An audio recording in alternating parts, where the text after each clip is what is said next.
évidemment, qui va décider du meilleur? Mais c'est là où le régime démocratique, à mon avis, est requis. Bonjour Nicolas. Bonjour Barbara. Ça va? Tu vas bien? Oui. Toi?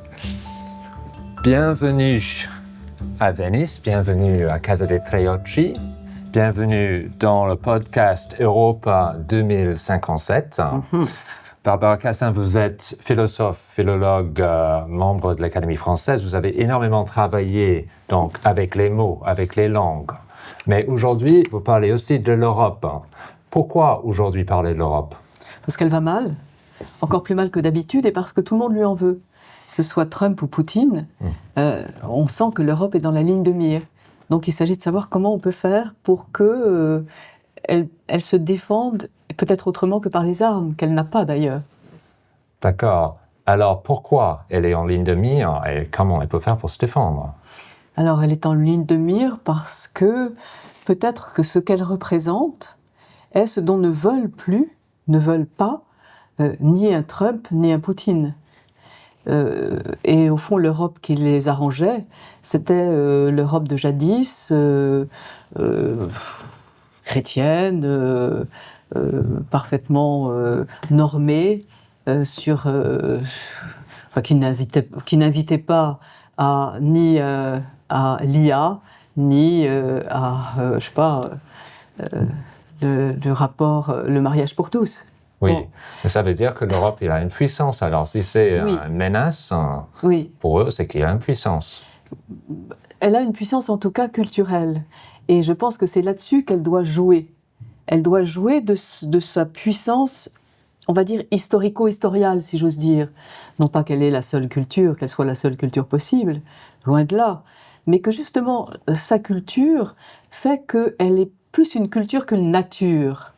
Et donc, elle est en devenir. Et il faut surtout qu'elle continue à être en devenir, qu'elle continue à être une performance, qu'on ne sache pas trop ce que c'est, qu'elle se transforme et qu'elle ne cesse pas d'advenir. Alors, comment faire ?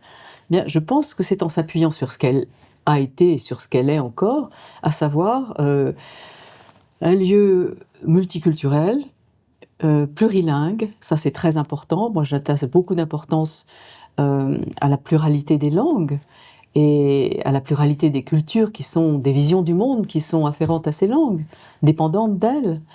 Et une Europe laïque, ça fait du bien. Une Europe ouverte, ça fait du bien. Je ne dis pas qu'elle le soit entièrement. Hein. Loin de moi, cette idée, je vois la Méditerranée comme une mer de morts. Il y a des morts et sans arrêt. En Méditerranée, il y en a même entre la France et l'Angleterre. Donc, franchement, il y a beaucoup de choses à faire, mais déjà en prendre conscience et essayer d'agir en fonction de ça, essayer de se transformer pour devenir ce qu'elle pourrait être au mieux, c'est-à-dire ce qu'elle est, ce qu'elle n'a pas cessé d'être, etc. Et ce qu'on ne sait pas qu'elle est, ça fait du bien. Donc vous venez de publier La guerre des mots, donc venons aux langues. Pourquoi c'est une guerre des mots? Alors, déjà, ce qui m'a fait écrire ce livre, c'est quand j'ai vu la liste des mots supprimés par Trump. C'est extraordinaire. Parmi ces mots, enfin, je les ai dressés, mais bon, il a retiré, bien malgré lui, le mot femme, mais enfin, il aurait bien aimé qu'on ne l'emploie pas du tout. Mais la liste des mots est une chose absolument terrifiante. Hein. C'est tous les mots qu'on a envie d'utiliser, qu'on a besoin d'utiliser. Par exemple, diversité, équité, inclusion. Non. Discrimination, non. Égalité, non. Égalité des chances, non. Identité, non. Identité de genre, oh, jamais. Hein. Justice raciale, waouh. Justice sociale, non. Barrière basée sur le genre, biais de confirmation, appartenir, non. Assigné à la naissance, jamais. Énergie propre, ah non. Équitable, jamais. Ethnicité, non.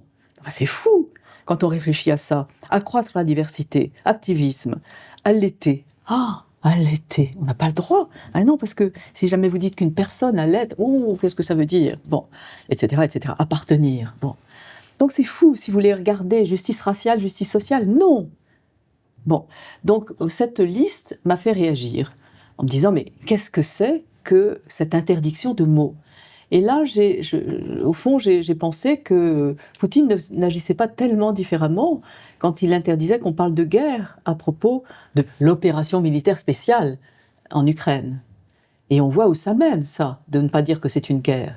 De dire que c'est une opération militaire spéciale, ça fait que Trump et Poutine pourraient s'accorder pour laisser tomber l'Ukraine, au moins en tant que pays, en tant que pays avec des frontières. Bon. Donc tout ça est très très violent. J'ai trouvé ça très violent et très dangereux. Et j'ai trouvé d'autant plus dangereux qu'au fond, quand Trump dit « I have the words, the best words », eh bien, ces best words, c'est justement pas les mots dont on a envie, et puis c'est des mots dont il transforme complètement le sens. Et on est en plein 1984, guerre et paix, vérité et mensonge, voilà. Oui, 1984 de George Orwell. Vous faites remarquer dans le livre que le premier titre était Le dernier homme de l'Europe, avant que ça soit changé par l'éditeur. Est-ce qu'on vit vraiment dans ce dystopie? Et quelle est l'utilité des dystopies, des utopies en ce moment même, pour déchiffrer à la fois notre réalité et peut-être pour agir aussi? Je trouve ça très à double tranchant, la dystopie. Moi, ça me fiche la trouille. C'est une manière de dire ce qui n'est pas pour dire ce qui est, mais plutôt ce qu'on voudrait qu'il soit, mais peut-être ce qu'on voudrait pas du tout, etc. Et donc là, je trouve que cette espèce de suspension du jugement qu'implique la dystopie,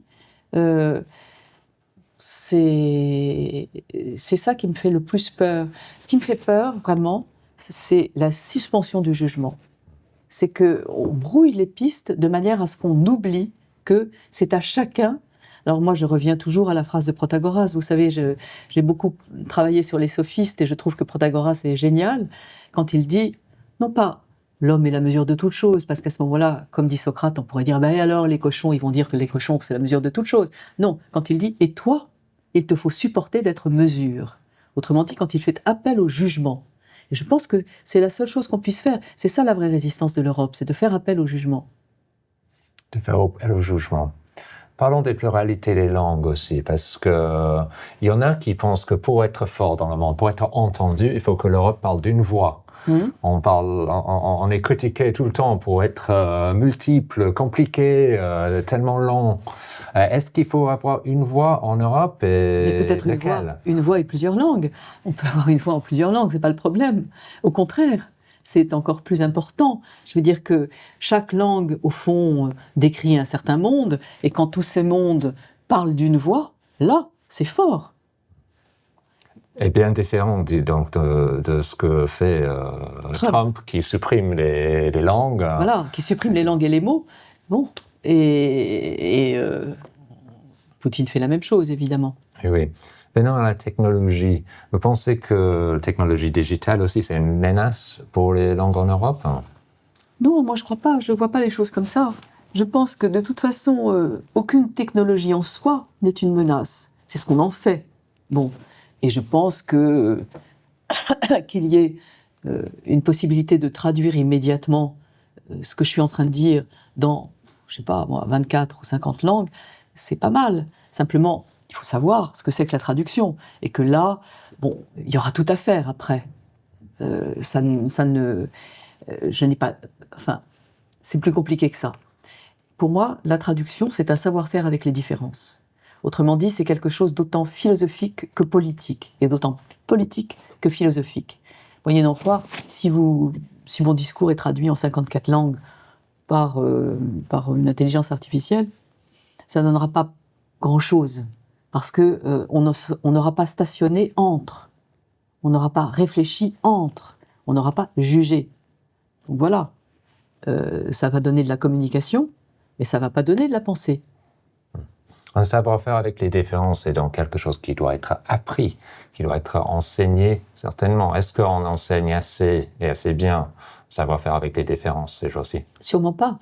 Je pense que la seule chose qu'on puisse enseigner, et moi j'ai été prof dans un tas d'endroits différents, aussi bien, je sais pas, aux postes et télécoms que dans des hôpitaux de jour, hein, ou à l'université. la seule chose qu'on puisse, qu'on puisse tenter d'enseigner, c'est à juger. Et là, je suis protagoréenne, mais jusqu'à Arendt, évidemment, qui dit « serait-ce que le jugement est une faculté politique ?» Mais réponse oui, c'est même la seule. C'est même la seule faculté politique. Donc tout ce qu'on peut essayer d'enseigner, c'est à juger, y compris le jugement de goût. Ça, c'est extraordinaire, parce que le jugement de goût, c'est une question de classe sociale, c'est une question, etc., de culture, tout ce que vous voudrez, bien sûr. Mais ça s'enseigne aussi, ça se regarde, et ça s'enseigne, ça se travaille, tout se travaille. Et je pense que juger, pour moi, c'est la seule ligne qu'on puisse suivre aujourd'hui. Enseigner à juger. Donc ça va de Protagoras, et toi il te faut supporter d'être mesure. N'oublions jamais que Protagoras disait que les deux vertus politiques, c'était eidos et dikais. Eidos, c'est la conscience du regard de l'autre. Et dikais, c'est la juste répartition. Bon, j'en suis toujours là, moi. La conscience du regard de l'autre et la juste répartition, ça me va très bien comme vertu politique. Alors, donc, et toi il te faut supporter d'être mesure. Et puis, on va jusqu'à Arendt, le jugement de goût, jugement, y compris le jugement de goût, seule faculté politique. Et puis, on passe par un lieu que j'aime beaucoup, qui est l'Afrique du Sud, de Nelson Mandela et de Desmond Tutu. Et j'ai beaucoup travaillé en Afrique du Sud au moment du changement, au moment de la fin de l'apartheid, avec la commission Vérité et Réconciliation. Et il y a une chose qui m'a marquée pour toujours, je crois, c'est que je visitais... c'est même pas une exposition, c'est le musée. Un musée assez terrifiant qui avait été fait évidemment au moment de l'apartheid, qui est entre le musée des arts et civilisations populaires et, je sais pas, comme ça, un musée très général sur l'humanité. Bon.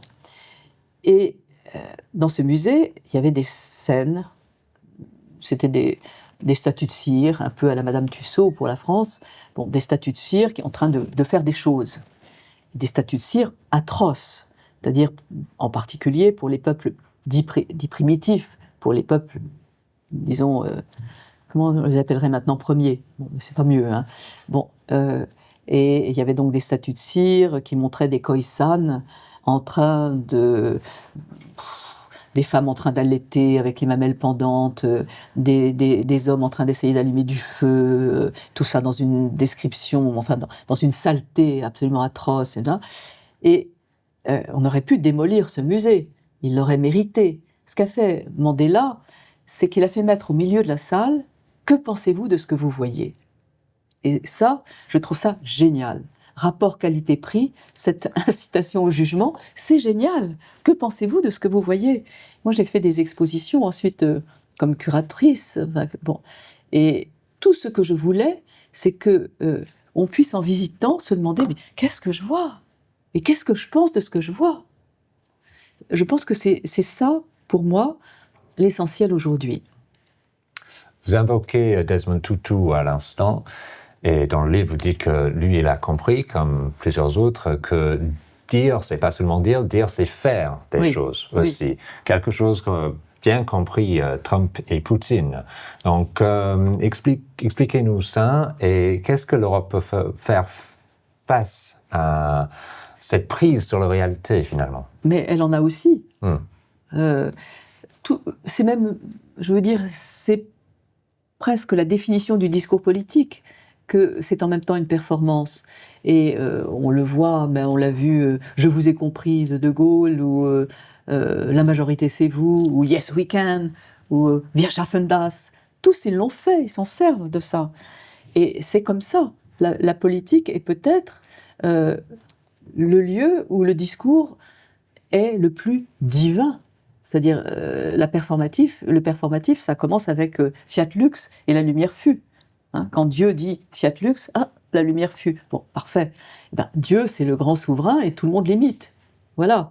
Donc, ça n'est pas étonnant que les chefs veuillent, donc les dirigeants politiques, soient performants. Ils sont en position de l'être.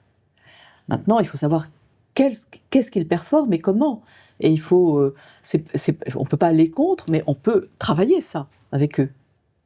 Oui, il faut juger. Il faut juger. Et vous dites que vous avez écrit ce livre parce que vous avez peur qu'un jour on ne peut plus dire que ceci est un mensonge. Ceci est un mensonge, oui. Donc, on peut, en vous écoutant, penser que, oui, justement, la parole politique, c'est une sorte de rhétorique. Chacun avance ce qu'il veut. Mais après, comment juger ce qui est vrai, ce qu'il est faux? Je pense que c'est très...